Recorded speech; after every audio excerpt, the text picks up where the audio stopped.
Assalamu alaikum warahmatullahi wabarakatuh, ndugu zangu Waislamu wote kwa ujumla, nchi nzima zote za Kiislamu, Afrika Mashariki, Afrika Kusini, Afrika Kati, lakini Tanzania wote kwa ujumla, ndugu zetu wa Omani, lakini vile vile Saudia. Assalamu alaikum warahmatullahi wabarakatuh. Ndugu Waislamu, ndugu wa Hasani, ndugu matajiri wote waliopo katika kila kona, kama ambavyo kwamba hali mnaiona, mimi ni mwalimu wa Al-Madrasatu Munawwaratu Islamia iliyoko pale Mibrani, mkoa wa Kusini Pemba, katika nchi ya Zanzibar.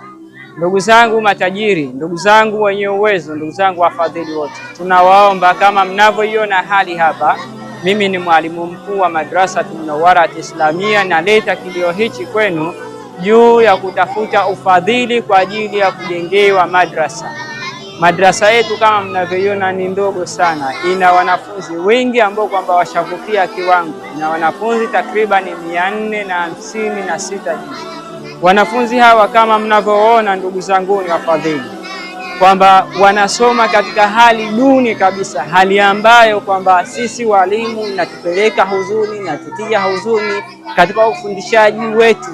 Katika jambo hili ni jambo la dini, lakini mpaka sasa tuna miaka mingi bado hatujapata ufadhili juu ya jambo hili. Tunaomba wafadhili wajitokeze kwa ajili ya kuja kutujengea madrasa.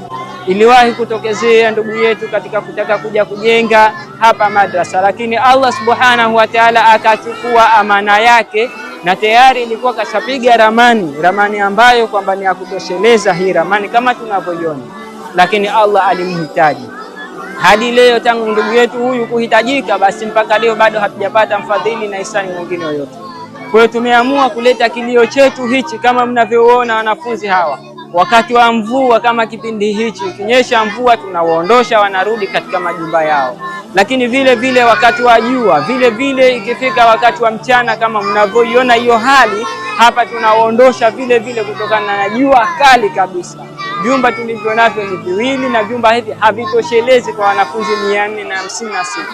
Kwa hiyo tunaomba kila mwenye uwezo basi kujitokeza, ni huku ndio kutafuta radhi za Allah subhanahu wa ta'ala. Tunaomba wafadhili, wahisani wote aliye nje ya nchi na ndani ya nchi wajitokeze. Mujue kwamba hii ukijenga, Mwenyezi Mungu kasema kwamba unapojenga madrasa, unapojenga msikiti, hiyo ni nyumba ya Allah. Ekeza ndugu yangu wa Kiislamu katika kuekeza katika jambo la akhera. Hii ndio akhera. Ona huruma katika hichi ambacho kwamba watoto hapa wanajisomea katika sehemu ambayo kwamba haistahili, lakini hatuna budi kufanya hivyo. Hata sisi walimu inatupa wakati mgumu katika